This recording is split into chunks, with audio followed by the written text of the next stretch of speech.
with the apparent lack of interest in what I'm showing here in this series, for whatever reason, I'm going to digress slightly and possibly stimulate that area of thought that a lot of people seem to be lacking on what I'm showing here. What I've done is I've changed the geometry slightly, and if we look down here in this cell, the charging electrode, the round coil here, I've increased in diameter, and this is so that I can obtain a larger gradient between the two electrodes within that water structure. And of course we have this, I'm sorry, I always do that. We have this one coil right here, which you can see is the major gas producer. We're not all that interested in the amount of gas that comes out of the charging set of electrodes. It's fine that we get gas out of it while it's charging this battery, but that was not the primary goal of it, obviously. And so let me show you here. We're using the same setup with the exciter, the one terminal with the reverse diode back to the positive side coming out of the power supply. This again was the charging circuit for the 1.2 700 milliamp hour NiCad battery, the switch that I use for cutting in and out this red lead for tuning. And where I'm at right now on this battery is a very poor battery, if you remember. It was down to about 0.044, which showed it was really in bad condition. And right now I have it up to 1.268, and it's still charging.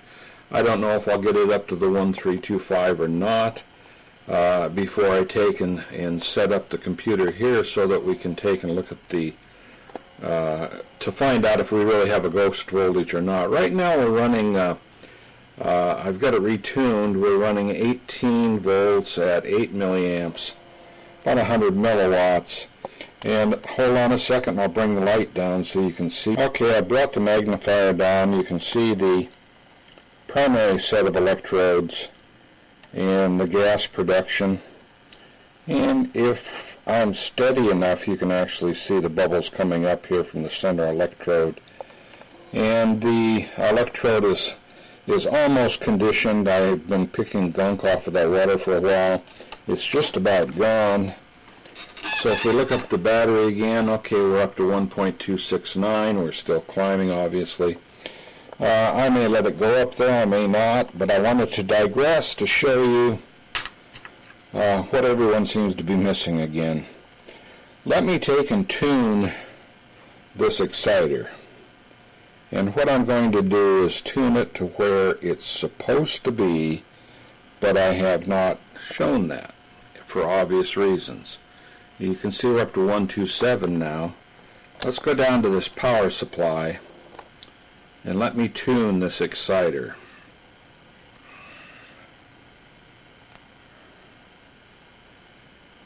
You can see that right there is where we want to be. And obviously the exciter is still running. And now do we have gas production? Are we still producing gas?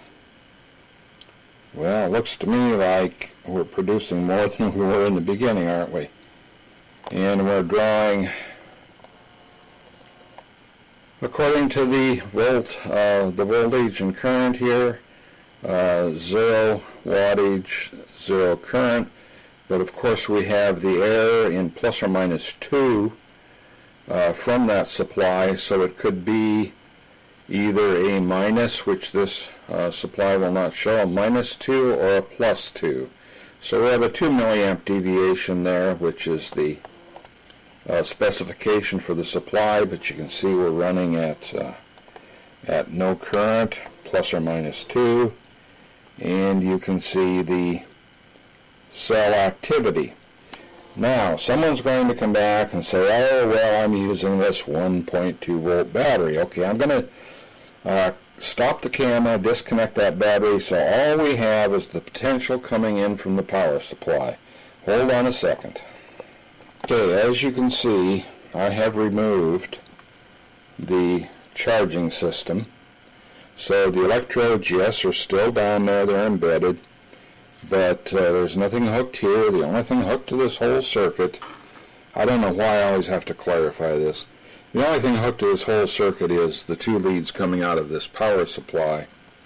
And you can see that the exciter is working. We're still showing 18 volts, zero current, plus or minus 2. And let's see if we have any gas to show that it wasn't coming from that 1.2 volt battery. Okay, now, how many of these cells would you need to produce enough gas for a sustained small flame? 10. You need 10 identical cells, and you'll be able to produce a halfway decent flame for whatever reason you want it. But I hope this actually stimulates a little bit of thought here. I mean, I'm being quite frank and honest. We've got a plus or minus 2 here, so it could be 2 mils, right? Well, I know exactly what it is, but you figure that out. Let's say it is 2 mils. So what? How much gas? You show me that type of production from 2 milliamps, huh? There are no additives in this water. I use pure tap water. I would prefer to use distilled water in the circuits, but distilled water obviously is hard to come by in many locations where this might be applied. So, okay, my digression is over. We're going to go back to the battery because that was my initial intent. And from the battery, we're going to go ahead and move on to the capacitor, which is going to be a little easier to visualize. But let's look at this gas production again, and let's look at this power supply.